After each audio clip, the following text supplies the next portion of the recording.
Լոռու մարզի բոլոր մանկապարտեզներին պատգամավոր Կարեն Կարապետյանը սննդամթերք, այդ թվում նաև քաղցրավենիք է տրամադրել։ Սննդամթերքից կօգտվի մարզի 81 նախադպրոցական ուսումնական հաստատությունների 7000 երեխա։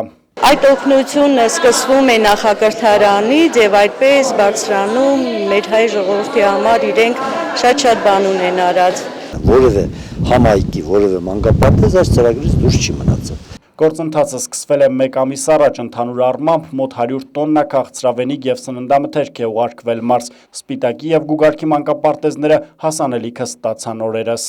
Մեր բեռը թեթևացնում են։ Ուրախացել ենք մենք, որ կարողանում ենք երեխաներին ավելի լավ սնունդ տալ։ Հանրապես մեզ միշտ էլ օգնել են, մեր երեխաներին ուրախացրել։ Երեխաները այսօր ստացան բավականին քանակությամբ եւ տեսականով սննդամթերք։ Շատ մեծ նշանակություն ունի սննդամթերքը մանկապարտեզի համար, քանի որ մեր բյուջեն խիստ սահմանափակ է։ Համայնքային բյուջեների սղության հետևանքով համայնքապետարանների ենթակայության տակ գործող մանկապարտեզների միջոցները չեն բավականացնում, որպեսզի փոքրիկները լրացուցիչ սնունդ ստանան։ Կարեն Կարապետյանի օգնականի խոսքով պատգամավորի նպատակը նախադպրոցական ուսումնական հաստատություններին օգնելն է։ Սարգիս Գոքորյան, Արին Ավագյան, ժամը լրատվական։